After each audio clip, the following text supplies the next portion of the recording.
संदीप ने अपनी माँ के कहने पर गांव में शादी कर ली थी। लड़की का नाम था सुनीता। माँ का कहना था एकदम मॉडर्न बहू नहीं होनी चाहिए, लेकिन उन्हें नहीं पता था कि गांव से आने वाली बहू सुंदर सुशील तो होगी और उसको गांव से बाहर भी निकाल लाएंगे, लेकिन उसके अंदर का गांव कैसे बाहर निकलेगा। शादी के कुछ दिन बाद, माँ टिफिन तो देना जरा। बेटा अब तो स्कूल नहीं ऑफिस जाता है, माँ से नहीं अपनी बीवी से टिफिन मांगा कर। ओके माँ। सुनीता टिफिन ले आओ। एक किलो टिफिन, इसके अंदर पिस्ता डाल दिया है। पिस्ता? पिस्ता क्यों? सास जी ने बोला था ना कि आपको पिस्ता बहुत पसंद है। ओहो, मैंने पिस्ता नहीं पास्ता बोला था, पास्ता। पास्ता? कहीं होता है पास्ता? अरे बेटी तू रहने दे, मैं बना दूंगी। अच्छा किया कि पाव भाजी बनाने का नहीं बोला, वरना किसी के पाव बना देती है। सुनीता को बुरा लगता है, लेकिन उसकी नादान हरकतें कम नहीं होती। ऐसे ही एक दिन, अरे तुमने ये क्या लगाया है? अरे आप वो फूस फूस करके लगाते हैं ना, वही। डियो? कहाँ दियो? किसको दियो? अरे वही ना जिससे खुशबू आती है। हाँ हाँ सही पकड़े हैं। अच्छा लेकर तो आना। कौन सा डियो लगाया तुमने? अभी लेकर आते हैं जी। संदीप की बात मानकर सुनीता अंदर से खुशबू वाला फुसफुस लेकर आती है। OMG! OMG मतलब ओ माय गणेश ना। अरे OMG छोड़ो, और ये खुशबू वाला फुसफुस की बात कर रही थी तुम? हाँ इसी की, फिर से सही पकड़े हैं। अरे देवी, लेकिन आप सही नहीं पकड़े हैं, ये डियो नहीं है। डियो नहीं है तो क्या लियो है? अरे ये रूम फ्रेशनर है, जिसको कमरे में छिड़कते हैं, खुद पर नहीं। कोई बात नहीं, माँ कहती थी आत्मा किराएदार है, शरीर एक किराए का कर्म। हम शरीर पे ये डाल लिए तो क्या फर्क पड़ जाएगा। अरे बहू, ओ बहू, मेरे लिए फल तो लिया, फिर मैं बाजार जाऊंगी। सुनीता अपनी सास के लिए फल लेकर आती है। अरे बेटा, पपीता, तरबूज और सेब फल ऐसे कैसे खा लूं, काट कर तो ले आ। माँ जी, मेरे गांव में तो खेत से उठा के सीधा खा लेते हैं। अरे ये तेरा गांव नहीं है ना। अरे संदीप, तू ही कुछ समझा देना इसको बेटा। मैं कैसे समझाऊं माँ, ये तो माइक्रोवेव को भी भट्टी बोलती है। कल मैंने बोला हाय कैसी हो, तो बोलती है किसी को हाय नहीं लगानी चाहिए।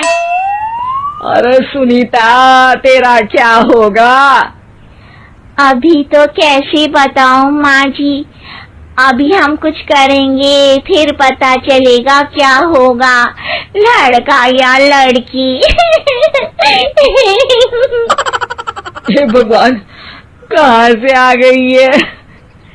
रामपुर से जी, आप ही तो लेकर आए थे मुझे। अरे मुझे माफ कर दो। पहले कोई गलती तो करिए जी, आपकी तो सारी गलती माफ कर देंगे हम। हाँ अरे बहू, मेरी बात सुन, फल यानी कि फ्रूट जब भी लाए ना तो काट कर लाना, ठीक है? जी ठीक है माँ जी, फल यानी फ्रूट यानी काट के लाऊंगी।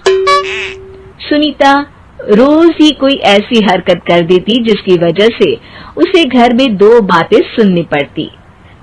एक दिन, माँ मेरे बॉस घर पर आने वाले हैं शाम को, उनका बर्थडे है, फैमिली साथ नहीं रहती उनके, तो यही पार्टी कर लेंगे।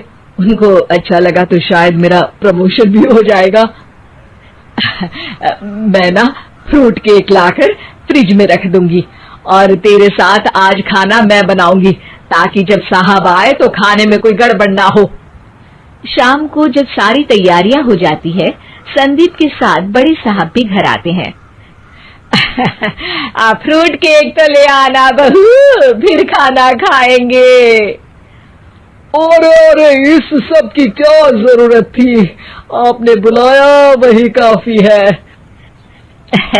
सर, आपका परिवार शहर में नहीं है तो हम ही आपके परिवार जैसे हैं सर। इतने में ही सुनीता फ्रूट केक लेकर आती है और बड़े साहब की टेबल पर रख देती है, और जैसे ही केक के ऊपर का बॉक्स हटाती है, ओह, ये क्या है? केक तो कटा हुआ है। मैं तो ऐसा नहीं लाई थी। आप मुझे शाबाशी दे सकती है माँ जी, मैंने ही केक काट दिया।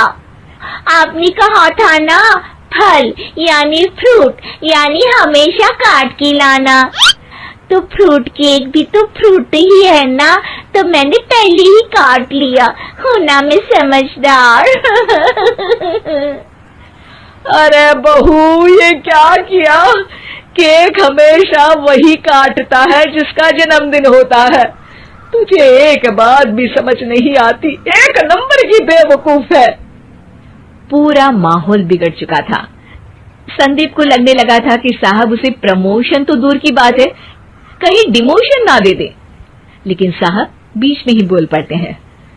अरे कोई बात नहीं, ये इनकी बेवकूफी नहीं है, इनका भोलापन है। बेटा आप कहाँ से हो?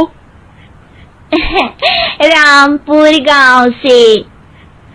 अरे वाह, गांव से, फिर तो आपके गांव में ताजे फल और सब्जियां मिलते होंगे। हाँ, सही पकड़े हैं, हम तो काटते भी नहीं, सीधा खा लेते हैं।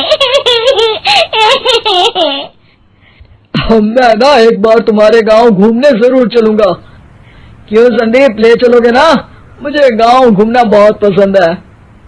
बस फिर क्या था, संदीप और सास दोनों खुश हो गए, क्योंकि साहब को सुनीता ने गांव की बात करके खुश कर दिया था।